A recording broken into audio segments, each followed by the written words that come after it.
looking at, even when Isaac came and said capacity building, I said, guy, we're not building capacity. And you know why? 10 minutes is not enough to transfer a skill. However, we would be able to talk to ourselves, remind ourselves, because you all are leaders in your different spheres. But it's important that as we continue to do the work that we do it even more smartly.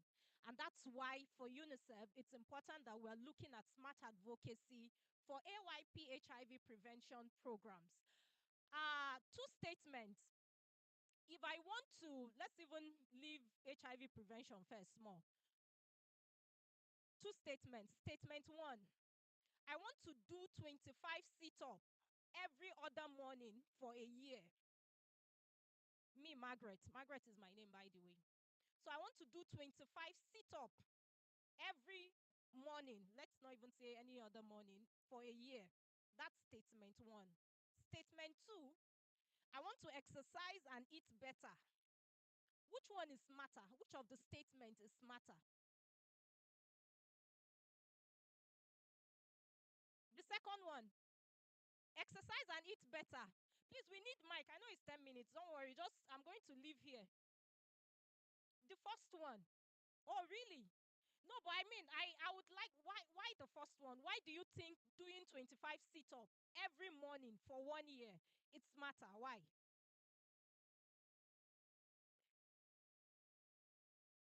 O'Shea? Uh-huh.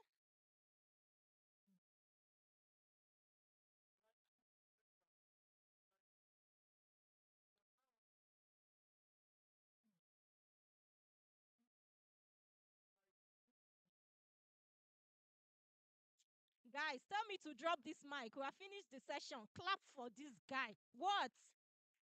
That's it. Because really, we think, oh, it's by using Greek grammar, exercising and eating better. Eating what? Doing what? What is exercising? The more specific you are, the better you are able to achieve your goal.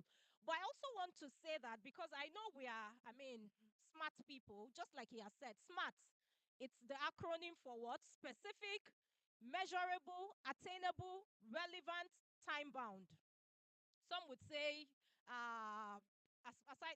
achievable instead of attainable, but either ways it works. But it's also important, as we'll move to the next slide, that we understand that advocacy is different from activism.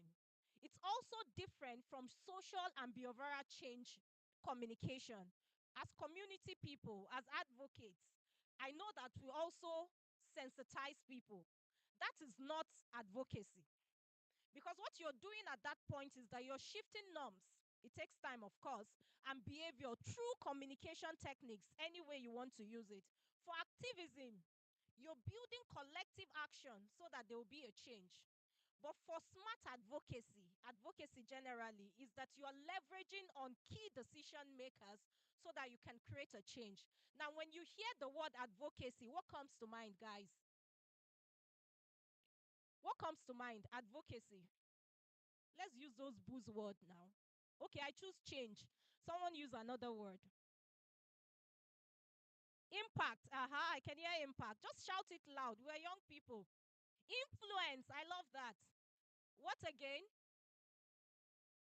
Hey, advocates. Where are we? That's all. I can't hear you. Change. Yes, I mentioned change. Now, why are you copying my answer?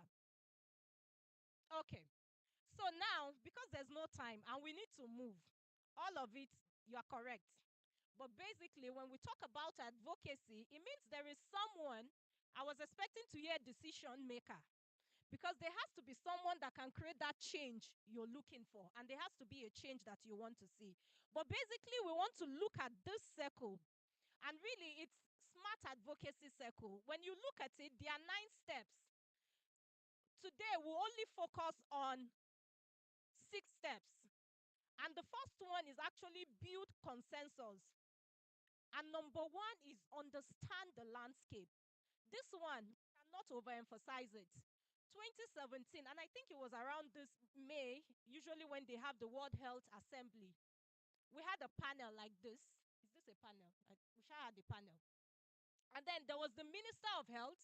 It was Professor Adewale at that time. And there was this smart young Nigeria. And when it was time for her to speak, she came forth. I mean, she was vibrating. She made a lot of sense. And she ended with the fact, with an advocacy ask, that we need to do a lot. Again, it was in relation to sexual and reproductive health and rights, and make sure that the policy let young people have access to health. This, she mentioned all of those key advocacy acts, smartly done. And then the only issue was that she spoke before the minister. And then when it was time for the minister, that guy came prepared, that man. I mean, he's over 70. He brought out several policies, several guidelines, severals. In fact, not that we have, oh, he brought them. And he was showing this one on page so.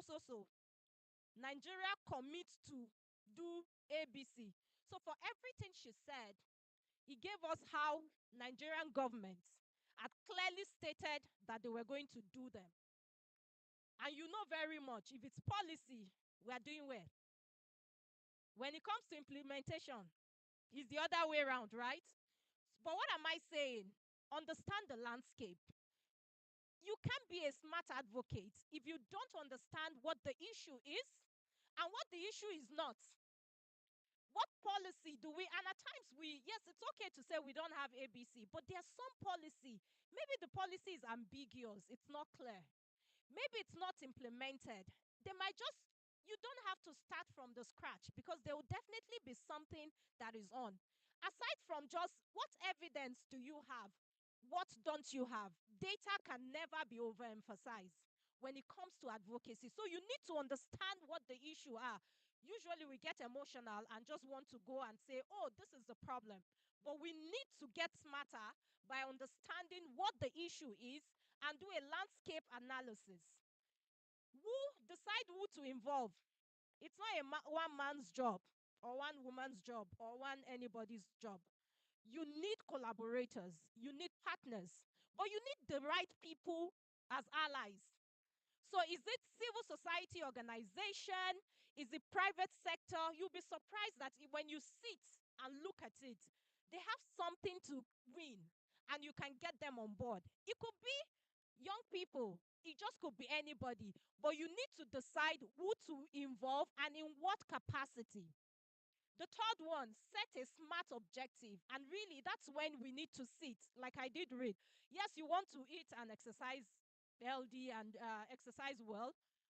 How often? Be specific. You need to be able to measure it, because at the end of the day, how do you tell that you've made success? How soon? In 6 months, in 1 year, in 5 years, whether it's short or long, you need to be very specific with your, oh, you want to reduce the new HIV infection rate to what percent? By when? How? You need to be very specific when you're making that.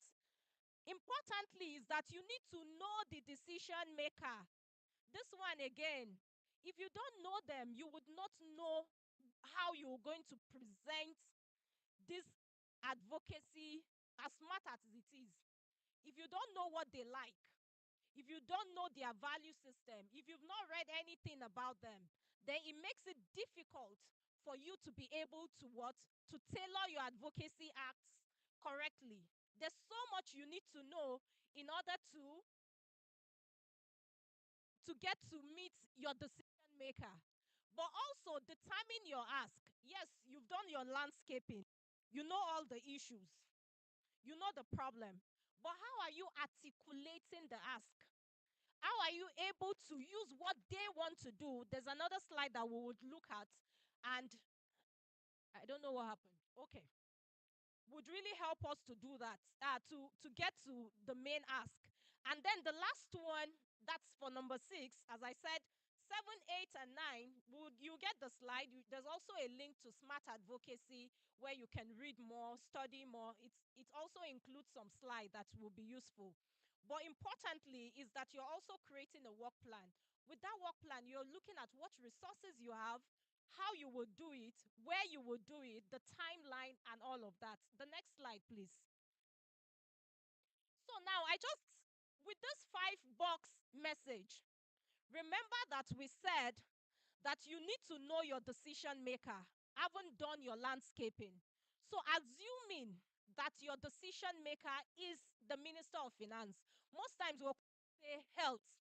But remember that if the money is not there, things might not happen.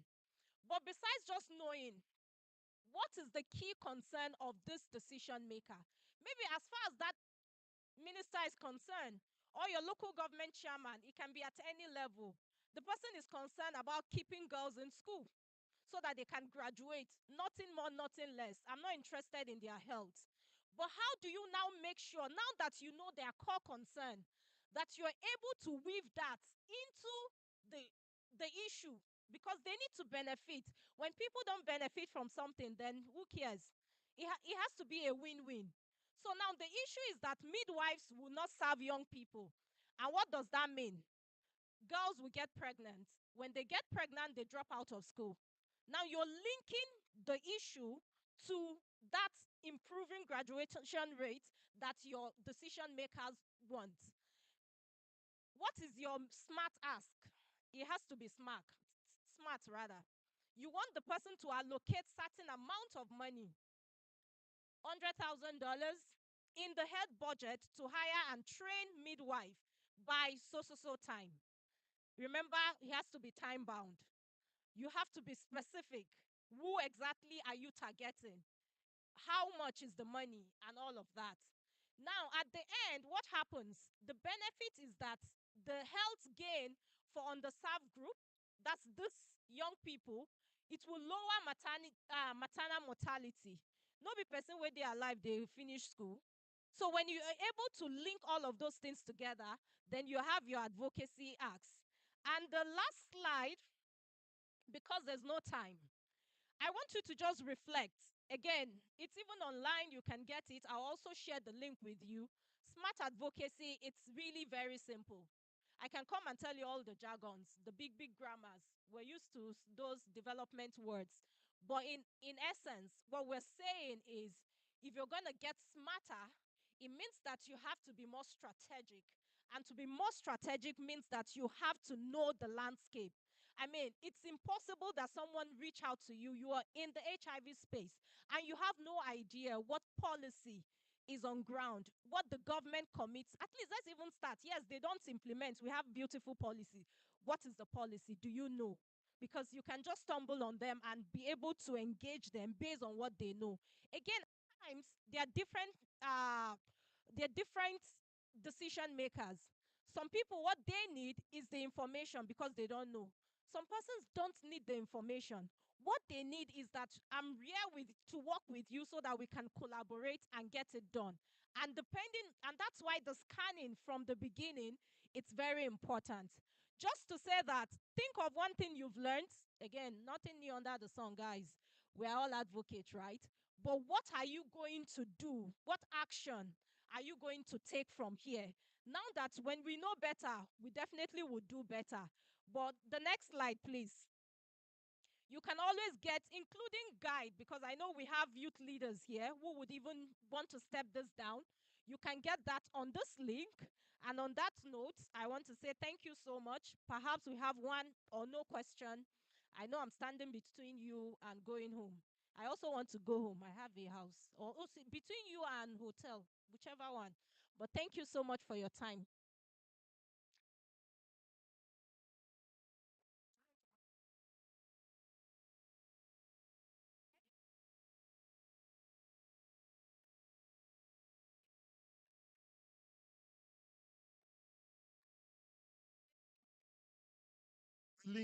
The slide with the link.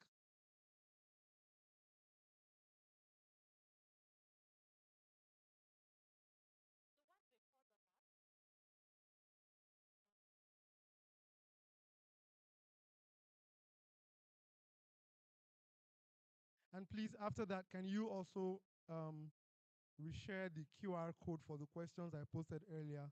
Please, in case you didn't scan the QR code earlier. I'm going to ask them to also share it so that you can. It's important that we get your feedback, that we get your opinion and what you think about it. As we invite Mr. Moses to take over,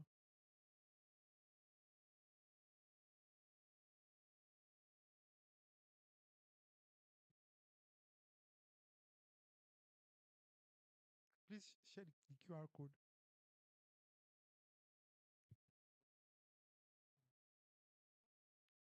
All right, please let's give them a round of applause, please. A round of applause for this wonderful speakers. So very quickly, we just have some few minutes. You have questions for them. Can we just take those questions? Just two questions or comments as regards the conversation so far and the sessions. Do we have anyone in the house, please? Any question or comments? Right? Who's coming up, please? Where? Okay, please come up, please. Come and have the mic. Thank you. And second person, gender balance. Okay. A round of applause for him, please.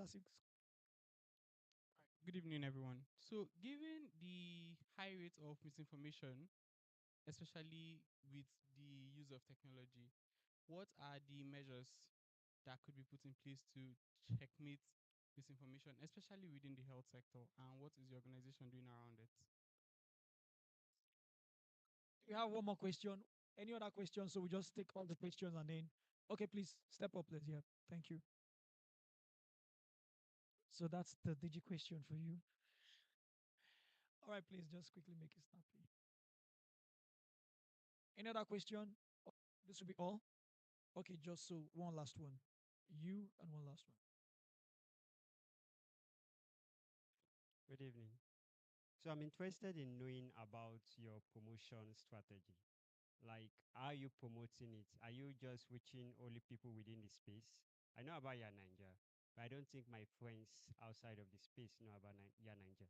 So I just want you guys to talk more about. That's two questions coming for you, Ninja, and then just one last one, and then we have the feedback, and it's going to be a wrap. Yep. Comments. Okay. My own question is a very straight one. Um, it's a little bit with what he said, but my own is going towards the remote areas because I know that it is not all the this thing that has a network coverage. So the people that doesn't have access to network, and this is a very beautiful platform to help them. What happens to them? So what is the plan of Ya Naija to get to them? You know. Thank you. Okay, so we take the questions, just three questions, right? All right. Thank you very much. Please, do you permit me to sit down? Thank you. Yeah, so the first question about misinformation, let me start by saying it is not a one man business, it is a collective action, right? On the project, like I said, we have thematic groups that young people are there and they are driving this. And one of the thematic area is communications, right? So in the communications thematic group, they do a lot of um, targeted messaging, right? The content. And if you see any content, SMS from Ya Naija through you report or online, before it comes out, there is a rigorous check and balance that happens, right? Because again, it's not just young people, it's young people with industry experts collaborating from NACA, from Federal Ministry of Health, from UNICEF, and from some of the CSOs, because we also have, and that's the group I forgot to mention, we have another thematic group that is called Meaningful Adolescent and Youth Engagement, or MAYE thematic group. And in that group, we have different youth-led CSOs that are also, doing similar thing, and we kind of work together with them through that thematic group. So it's not just one person sitting down to write information before we post. Before anything goes out on our social media platform, there is a lot of check and balancing that goes out there. Now, as regards to how do we correct misinformation, right? That's why I said it's not a one-man thing. My idea of this is when we have enough of truth out there, lies will die naturally, right? So the more we have truth out there, it will be contested. Yeah, people will always, for example, bloggers and social media influencers sometimes peddle inaccurate information for blue tick, for getting paid and all, just to drive traffic. But in as much as they are doing that, if we are also promoting our own content, so as a young person, you see right information, you share it to ensure that it reaches people in your network, and we are all actively committed to doing that. I believe that we have enough people who want good than people who want bad. And if we're all committed to this fight, we can actually fight misinformation, right? So my underlining thing, or how we do it basically, is to ensure that we as ourselves don't post anything that is wrong or that is not properly checked.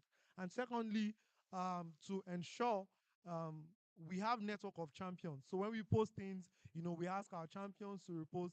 And we also believe that social media makes the world interconnected. It makes it a village. So even when we post beyond our champions, people in our champions network will see it, and people who don't even know about it before will hear about it one way or the other. You'll get to see the information.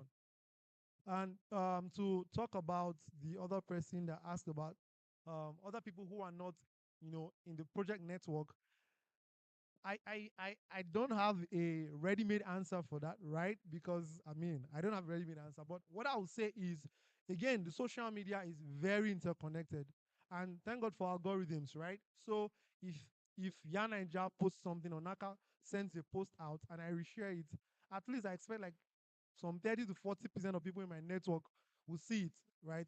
And if we do it across different platforms, Facebook, Instagram, Twitter, YouTube, TikTok, LinkedIn, somehow we believe, or we assume, underlining, that the algorithm of social media will help us to push this further to other people in the sharers network. Now, linking that to the last question, um, my brother that asked about digital divide, it is a thing, and we are aware that we can't reach everybody through digital technology because of the digital divide. Even if everybody has phones, um, technology, internet penetration is not the same in every place, right? And that is why I emphasize social networks. So the project combines online and offline strategy. And in the offline strategy, we have social networks, right? And so we do school activation, campuses, like we've been to Unilag, we're in University of Calabar, and a number of other, tertiary institutions like that. We have community outreaches that we do in hotspots. So one of the things that we did on the project through the service delivery thematic group is to map out hotspots across the focus states where a lot of young people gather. We have a mapping for service provider, but we also have a mapping for hotspot where people gather. So we go to those hotspots to have community outreaches, activation, basically, right, to noise it. And again, that is why we're using the